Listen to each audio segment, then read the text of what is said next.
नहीं है, वकार नहीं है, तो आपका कभी भी भला नहीं हो सकता, न आप कभी आगे बढ़ सकते हैं। वो शायरी और गजल पढ़ने के लिए नहीं आया और न कोई मैं नसीहत करने के लिए आया। मैं सिर्फ इसलिए आया कि वक्त की प्रॉपर्टी सिर्फ मेरी खास प्रॉपर्टी नहीं है, बल्कि ये मुसलमानों का खून है, मुसलमानों का जिगर का टुकड़ा है, मुसलमानों के सीने के चैन है, मुसलमानों की आंखों का नैन है। मेरे दोस्तों, जब हर एक मुसलमानों के दिल में ये आग पैदा हो जाएगी, ये प्रॉपर्टी हमारी है। अस्सलाम वालेकुम, नमस्कार दोस्तों, मैं सोशल एक्टिविस्ट MD असरफ बाबा, आप सभी का स्वागत है मेरे इस नए वीडियो में। वक्फ संशोधन बिल के खिलाफ सिवान के लिमरा होटल में राजद नेता मोहम्मद कैफुर बंटी के नेतृत्व में प्रेस वार्ता कर पूरे मुल्क को जागरूक किया जा रहा है ताकि सरकार वक्फ के मामलों में दखल दे रही है वो सब बंद किया जाए। और देश में आए दिन मामले सामने आ रहे हैं, मस्जिद को तोड़ा जा रहा है, हिंसा फैलाया जा रहा है, मस्जिद के इमामों को पीटा जा रहा है। ये सब देश में बंद हो और अमन चैन देश में बना रहे, इसलिए आज सिवान में भी वक्फ संशोधन बिल के खिलाफ प्रेस वार्ता किया गया। देखें इस वीडियो में तमाम आलिमों ने क्या कुछ कहा और मोहम्मद कैफ क्या कुछ बोले, सुने इस वीडियो में दोस्तों। वकार नहीं है तो आपका कभी भी भला नहीं हो सकता, न आप कभी आगे बढ़ सकते हैं। आज वक्फ बिल के खिलाफ कॉन्फ्रेंस रखा गया, लेकिन कुछ लोगों ने कहा मालूम नहीं लोग आएंगे कि नहीं आएंगे। मुझे जरा सा भी अफसोस नहीं था कि आए या नहीं आए, लेकिन मुझे इतना जरूर था कि अगर जो कौम से मोहब्बत करते होंगे, जो जमात से मोहब्बत करते होंगे, निश्चित तौर पे अपनी हाजिरी जरूर बनाएंगे। और इसलिए कि अगर आप 5 लोग भी आते तब भी ये कॉन्फ्रेंस होता, क्योंकि पता तो चलता कि यहाँ आजाद है या नहीं है। ये लड़ाई आजादी की भी है, क्योंकि अगर आप नहीं आते तो आपको गूंगा शैतान कहा जाता। तो सबसे पहले वक्फ बिल के बारे में बता दूं। सबने कहा सब हमारे तो चचा बाबा है और इन्हीं के सोबत में आज मोहम्मद कैफ आपके मंच के सामने खड़ा हुआ है। तो सबसे पहले मैं ये बताऊं कि वक्फ बिल, मैं पूछना चाहता हूं माननीय प्रधानमंत्री नरेंद्र मोदी जी से, क्या आप वक्फ बिल में जैसे गैर कौम को लाने की कोशिश कर रहे हैं, क्या अयोध्या मंदिर में भी किसी मुस्लिम को लाने की हिम्मत रखते हैं आप? अगर रखते हैं तो हम मुसलमानों को भी लेके आइए, तो हम समझेंगे कि आप सबका साथ सबका विकास है।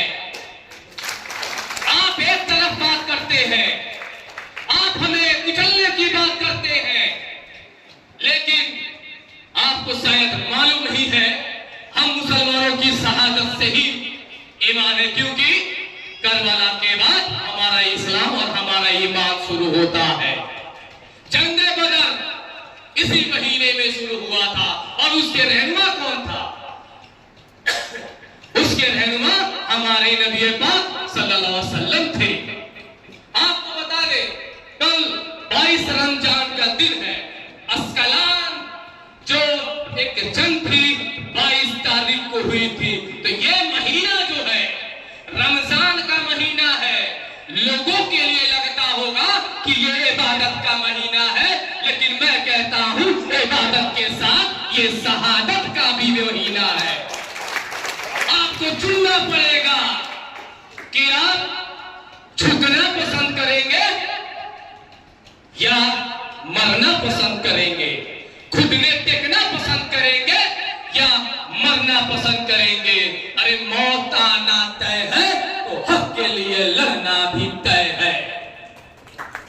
जिंदगी में कुछ हासिल नहीं होने वाला है।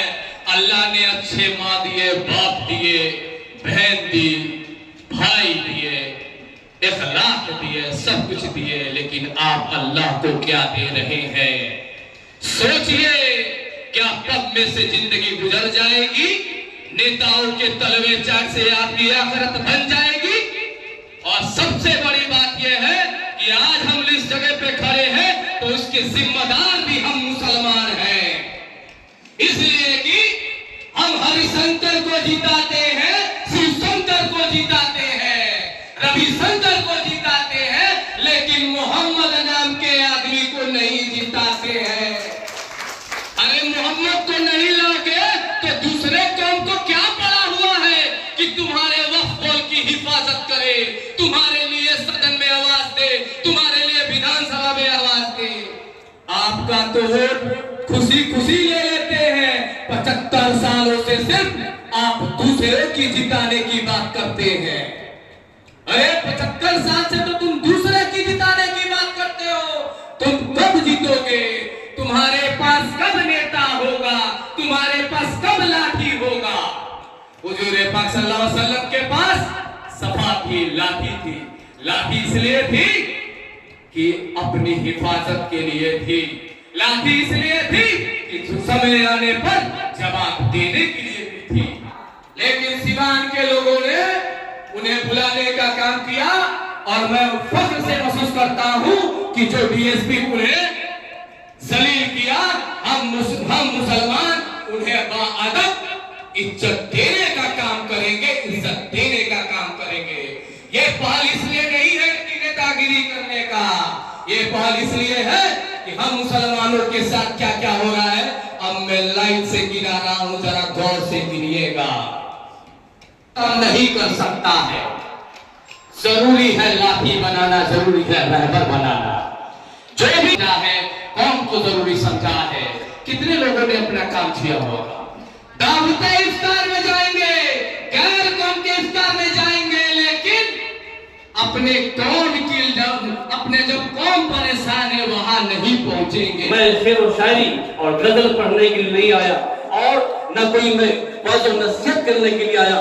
मैं सिर्फ इसलिए आया कि ये वक्त की प्रॉपर्टी सिर्फ मेरी खास प्रॉपर्टी नहीं है, बल्कि ये मुसलमानों का खून है, मुसलमानों का जिगर का टुकड़ा है, मुसलमानों के सीने के चैन है, मुसलमानों की आंखों का नैन है। मेरे दोस्तों, जब हर एक मुसलमानों के दिल में ये आग पैदा हो जाएगी, ये प्रॉपर्टी हमारी है, यकीनी तौर पे प्रॉपर्टी जिंदी रहेगी।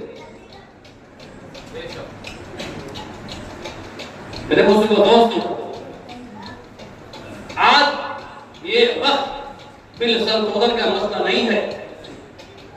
आज एक फिरोज, एक मौलाना या एक इमाम को नहीं पूछा जाता है, बल्कि ऐसे ऐसे हजारों मौलाना हैं, हजारों मुस्लिम की आबादियां हैं जो आए दिन लाठी डंडे के निशाने पर लगे रहते हैं।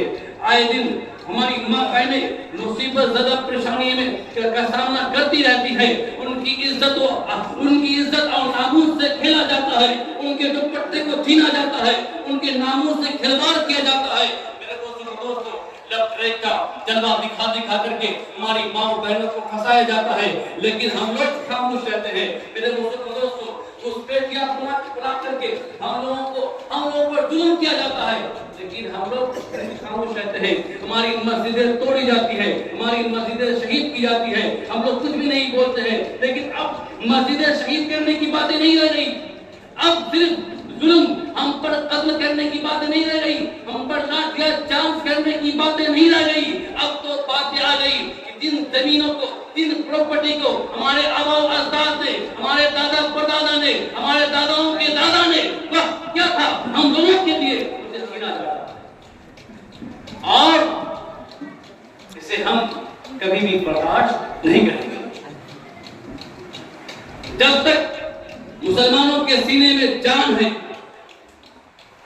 और सीने में ईमान है, तो मैं समझता हूं कि आज तो 20-18% बिहार के अंदर और कितने प्रतिशत भारत के अंदर और पूरे वर्ल्ड में देखा जाए तो बहुत मुस्लिम है। लेकिन एक वक्त दौर था, रमजान के महीने में भूख और शिद्दत की बिना पर परेशानी के आलम में कोई न लाओ लश्कर था, न कोई हथियार था।